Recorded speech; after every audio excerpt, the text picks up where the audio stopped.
Good morning, class.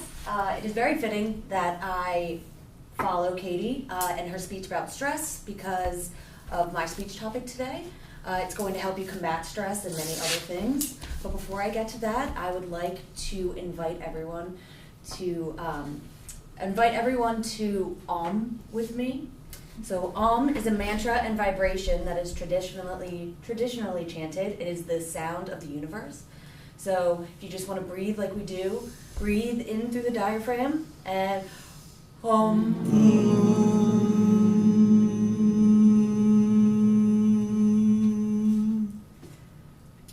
Today I'm going to teach you about yoga. So somehow ancient yogis back 2,000 to 5,000 years ago knew that the universe was always moving. It was always moving and nothing and ever stands still. So they represent that in the that we just did. So everything exists, pulsates, and has its own rhythm. And we can hear that from the rain outside to the humming of our smartboard, that everything has a sound. And so the universe culminating that is the sound of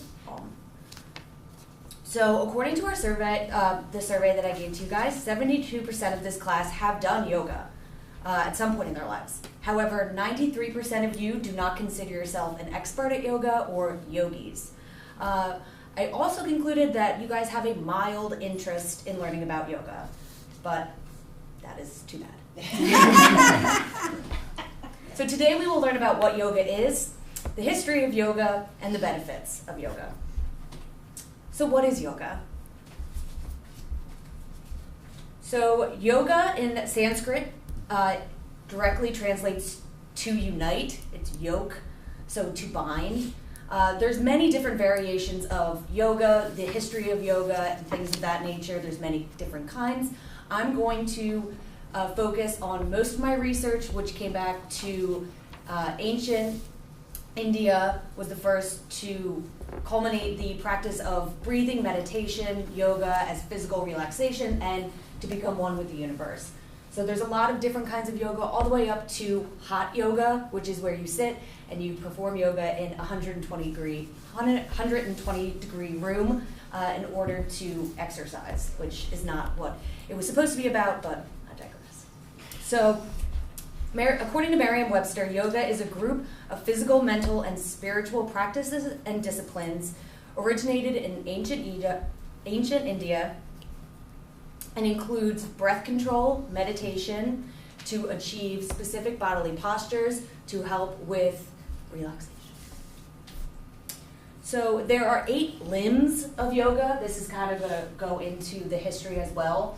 So this is the universal point that all yoga comes to, is that these 8 limbs, wherever you practice it, because people will say and think that yoga is a religion, that it's spirituality, that it's all of these different things. Well, it's actually just supposed to calm your mind, center yourself, and try to remove yourself from outside distractions. So what they all agree on is the 8 limbs of yoga, which is yama, restraints, niyama, observances, asana, which is posture, pranayama, breath control, pratyahara, with withdrawals of senses, dhariyahara, which is concentration, dahina, meditation, and samadhi, which is pure contemplation.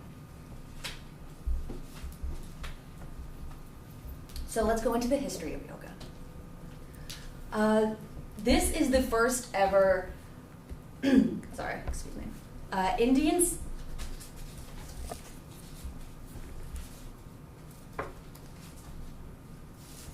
So now that we have learned a little bit about what yoga is, let us dive into the history of yoga. So according to the American Journal of Psychiatry in 2017, the origins of yoga are between 2,500 and 5,000 years old. The earliest images of yoga are soapstone steels, which is this image here. It is found in the 3rd millennium BC, and it's from an Indus Valley, and it is shown, the figure right here is shown to do the lotus pose, which is this guy right here as well. It's sitting cross-legged, and it is the first, they found it in a cave, and it's the first relic of past yoga. This man as well is doing the tree pose. It is in the 7th century in India, and it's called Aruhan's penance. That's also just how far back yoga comes in our life. So now that we've talked about what yoga is, the history of yoga, let us talk about the many benefits of yoga. They go so far as physical, mental, and even cellular in our body.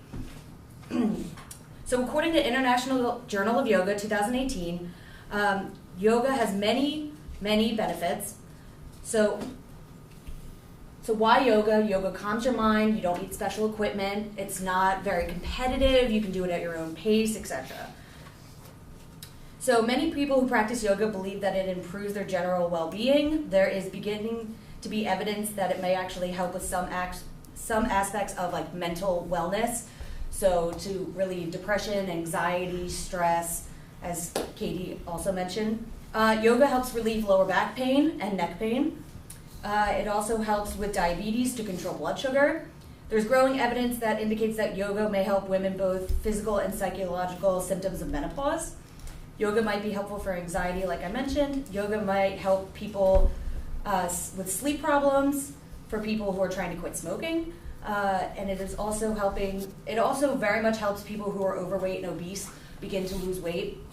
So I found a lot in my case studies that it is very intimidating for people who are obese to begin to lose weight because they go to gyms and other type of physical, trying to do physical exercise, and they either feel like they are being judged or competitive or things like that, where yoga, it still helps you get your blood pressure moving and all that stuff, but there's no competitive feel to it. And it even helps with your white blood cell count and your immune system. So that's how it's cellular.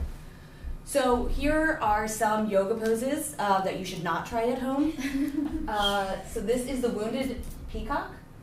This is just kind of like some fun, light, how yoga can go from being centered spiritually to also the highly competitive, but don't try these at home, please. So yoga poses you should not try at home. Like I said, wounded peacock. The scorpion pose. The yoga sleep pose.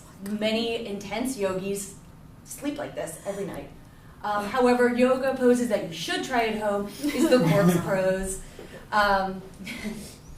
This is just also, this is what most yoga sessions do at the end of every yoga session, is they invite you to do corpse pose and just relax and not only still your body but still your mind, which is a very difficult thing to do, but it is also very important.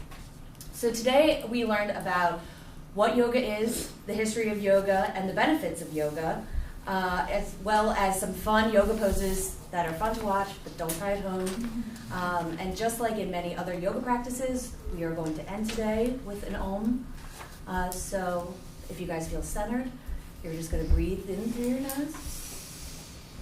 Om.